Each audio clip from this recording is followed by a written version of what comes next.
Hi, welcome to SGDA's third block for this student game showcase, Block A. Again, I'm Jason, the president for SGDA. My name is Anuj. I'm the webmaster of SGDA. And for our team for Rhythm Operation, you can introduce yourselves. Oh, all right. Hi, I'm Jeff Lee, and I am the team lead for Rhythm Operation. And with me, I have two of our developers with me, and they can introduce themselves now. Yeah, so go ahead, Brandon. Okay. So I'm Ethan Jackson, and yeah, I was a coder and like music writer and artist and like level designer for this game.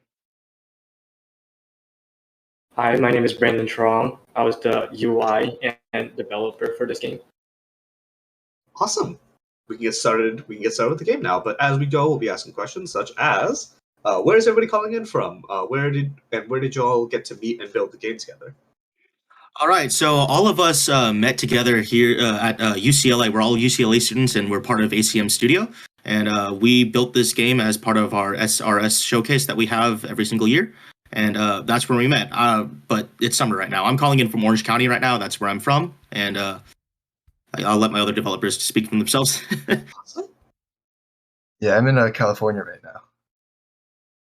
And I recently moved to Seattle like a week ago, so I'm still getting acquainted to this area. Right now it's a heat wave, so it's a little hot. Yeah, no, that one I felt over here in the Bay Area too. That's awesome. So this was a UCLA project, and you all probably ended like pretty recently because quarter system. And what was each of your roles throughout the development of the game? And let me know if once the gameplay gets started, I can stop asking questions for a second so that folks can see the main gimmick of the main gimmick of the game. Yeah, so I guess the development of this game, or sorry, what was the question? What was each of your roles during the development? Oh, okay. So I think I mentioned before that I was mostly coding and I did like some of this art stuff and like level design. Yeah. Yeah. So like what I was saying before, I'm team lead, but on top of that, I was also the main writer of this game. I helped with level design as well as I guess general concept as well. And I wrote some of the music tracks as well. Like the one that you're hearing right now, I did this one. Oh wow, that's a lot. That's a lot of hats. Yeah. Yeah. And then Brandon. Yeah. In my role, I'm basically the UI as well as like some of the internal development. I did see like the menus, some of them, like there's the pause menu, the options menu. And, like other than that, some more internal stuff regarding the player and what.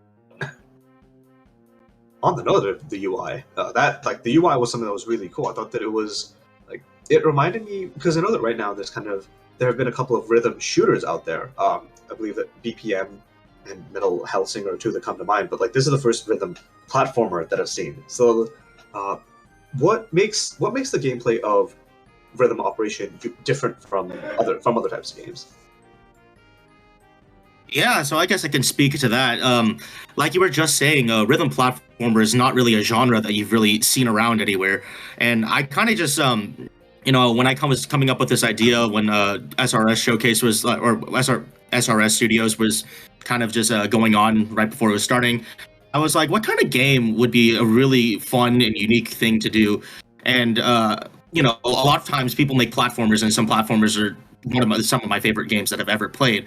But also rhythm, like as a person who's enjoys making music, and has played like music for a very long time, music is a really huge part of like what I enjoy in terms of media. And so combining those two things in terms of a rhythm platformer seems like something that would be, one, different than like anything that you've ever seen, and two, something that would be immensely satisfying and enjoying to, one, create, and two, to play. Definitely. Like I am also like a big rhythm game fan.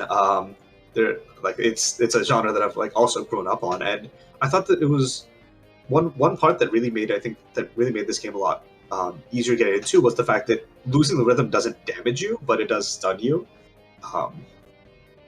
That falling into a laser will damage you though. Yeah, that'll kill you. Yeah, so there was a lot of considerations that we definitely had to take in mind in terms of like how to balance something, because a lot of times there's like as we said before, this isn't really a genre, or these blend of genre isn't something that you've really seen too much often. Absolutely. So in terms of like having stuff to look back on in terms of like how other games did it isn't exactly a one-to-one parallel for us as it was for other games. So a lot of it was just trial and error, trying to see things through, and then just taking elements from platformers and then rhythm games, and then trying to see how those would translate over to our game. Right. On that note, actually, what was the most difficult part of development while you were making the game? I guess I can sort of speak to this. We had like a lot of programmers on our team, and I think one of the hardest parts was like sort of coordinating like all the programming tasks together. So I guess for example, like this game is like a rhythm game, so we have like this visualizer at the bottom here, and I think it's just sort of hard to determine how we would like sync up all the components, like the enemies and the player movement, with like the rhythm of the game. I think we did a pretty good job of like putting it all together. Definitely. Yeah, programming on big projects is like a completely different beast. Oh, go for it. Oh yeah, for sure. Because like I think that I'm really proud of my entire team for like coming together on this. Because for most of us, like we only had around 7 people on our team, and almost every single person, this was like one of their first experiences like ever making a game. This was my first experience ever being a team lead, so it was just coming together and being able to come together and make this. I'm incredibly proud of everybody for being able to do that. That is incredibly impressive. Given like this is like you like there's like Crypt. I was thinking like Crypt of the Necrodancer is technically like a rhythm. It's like a rhythm game, but it's not a platformer, which is a genre. I think that was definitely like an inspiration for us. Oh really? That's awesome. And the other game was, I think it was called Mad Rat Dead, right, Jeff? I think that was a big inspiration. Yeah. As well. Mad Rat. Okay. Yeah, we have a couple of developers that aren't with us today, but yeah, they were also hugely instrumental in like playing other games and figuring out how we would implement like rhythm into it. Mm-hmm. Definitely. Did anything of the game kind of change throughout development, or was it more or less, or has it been kind of a similar shape throughout the entire thing? I think I can. So for our actually, go ahead. Yeah, go for it. Well, I guess what I was just gonna say that like. Even the last one was sick. No, I was just gonna say, at the beginning, like I just kind of was envisioning a rhythm platformer, but not entirely exactly how it would entail. So that was a big part of just figuring out how to implement it. Wasn't necessarily something that I had in mind, and so I guess in that sense, the final product isn't exactly what I was envisioning at first, but I'm still really proud of how we came along with it. Mm-hmm. And then you can go ahead, Ethan, with what you were going to say. Yeah, so I think what I was going to say is we had a bit of difficulty, like, I guess balancing the difficulty of the game. Like a lot of our playtesting like sort of revealed that it's pretty like difficult to like platform and stay to the beat at the same time. So I think one thing we had to change was making like the timing a little bit more lenient. So that way like the game was still difficult, but at least like it felt, I guess, like fair in the difficulty. The difficulty wasn't from like clunkiness of the game, if that makes sense. Right. Yeah, something that we've kind of determined, or just from what we've seen other people just from playing the game, is that a lot of times when people play this game, they conceptually are thinking of it as a platformer, because it is, but like in terms of like being freely liberated in your movements is something that people have grown up with, and being able to have that restricted is just something that people aren't necessarily used to yet. So I think that's like the biggest hurdle to get over in terms of being able to play this game. I think that like looking at how much like damage that enemies do, like there's in the early levels especially, there's like a good leniency of like how much you can, like how many mistakes you can make. But yeah, definitely like a lot of platformers are like, you know, Mario Odyssey, A Hat in Time. They're very much based off of that, like off of giving players some freedom of when they move. But this in restricting that access, it creates a like brand new level of complexity that's really cool. Like you can like chase enemies off the ledge. Some of them like run away from you. Oh wait, that's really cool. Wait. Yeah, I think one of the cool things about the enemies in this game is that you can sort of like the way we designed it is that like each enemy behavior is like a component, I guess. And so like you can mix and match different components to enemy behaviors. So like for example, that one that we just saw run off the ledge is sort of like a mixture of like a laser enemy and then like an enemy that will like flee when you get too close to it. Oh. And I think by mixing all those different behaviors, you can sort of like put together enemies that like appear more complex than they actually are, like as their base components. kind of like something out of almost something out of Portal in a lot of ways. Yeah. With that, Yeah, I want to give a go for it. I was gonna say, yeah, like Ethan was really instrumental in like programming like how the enemies went. So I just want to give him a huge hand for that.